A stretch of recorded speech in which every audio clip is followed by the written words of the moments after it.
Yeah, that's exactly it. When you don't have your A game, man, you got to learn to survive with your B game. And when you don't have your A game, and you still try to make the plays that you do have, you can when you have your A game, that's a big mistake. We have to simplify the game much more. There were times we did it last night, and there was times that we weren't even close to playing the way we're supposed to play and have had success playing. We know what our identity is.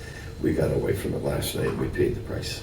You mentioned simple. How do you make sure that you get what you're looking for simple while also trying to find more goals and getting the production you need? Well, you can play predictable hockey if everyone's on the same page. You don't always have to make the perfect play, but you can certainly keep the puck moving north.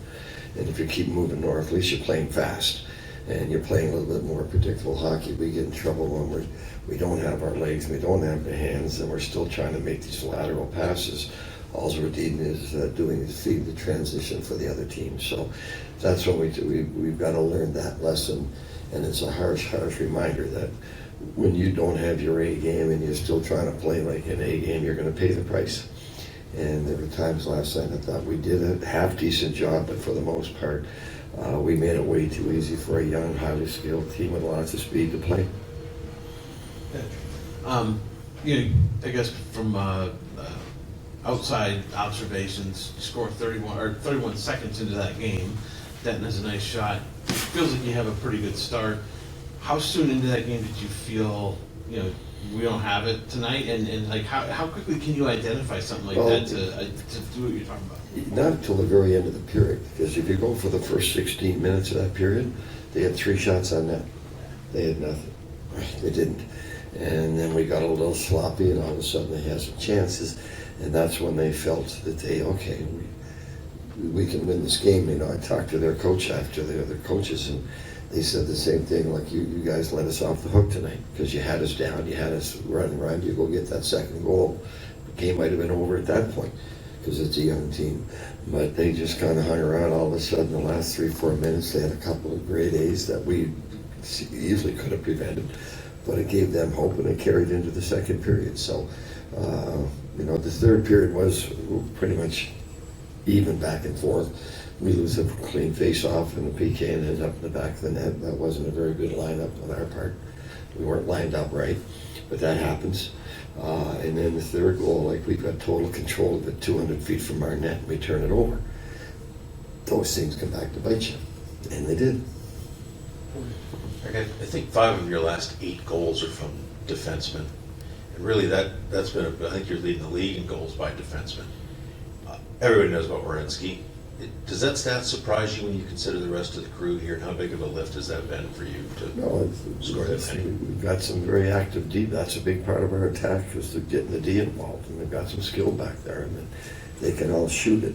So that's a big part of any team's offense in today's NHL. You need production from your D, whether it's playmaking or whether it's goals. You need that 4 or 5 man attack now. The league is that good. So it's great to see that our guys are contributing. I thought when we could, our forwards did a better job of getting to the net last night. Now, a couple of good shots didn't go in. At least I could see they were making the effort to get there. Now, a couple of face-offs we won. We got pucks down right to the net, and there were a couple of forwards there. That's the thing we need to see from our forwards, and they'll have to start banging some of those rebounds in. The league today, they don't give you a lot of great A's easily. You have to find them. And we had a couple odd man rushes last night. We hit the post. He made some good saves. You're not going to get those very often. When you get them, you hope you bury them.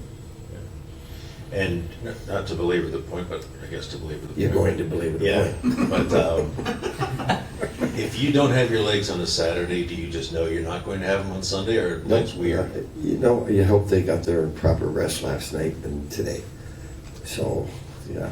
And listen, we were all upset after the game. No one walked out of here feeling good last night. Not one person. We didn't have.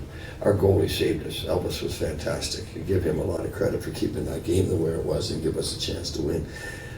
He'd be disappointed because we lost. But there's not one guy in that room feeling good about the way they played. And I was texting with a bunch of them last night, and they all said the same thing. I felt terrible out there, and you could see it. Some nights, man, you just don't have it. But I think the will come back today, and hopefully the legs come with it. Greaves tonight? Yes. And then, do you have any kind of update on Voronkov yet at all? Or? We have an upper body hand issue that'll be reevaluated tomorrow. All right, so he's not. He's not playing today. He might be. He's like SIBO, probably week to week at this point. Any other lineup changes? Yeah, Woody's going in. Hines going back in for Ronnie, and KJ will come out. Samoa will go in for Christensen. Good. Thanks. Thanks. Thanks, Buzz.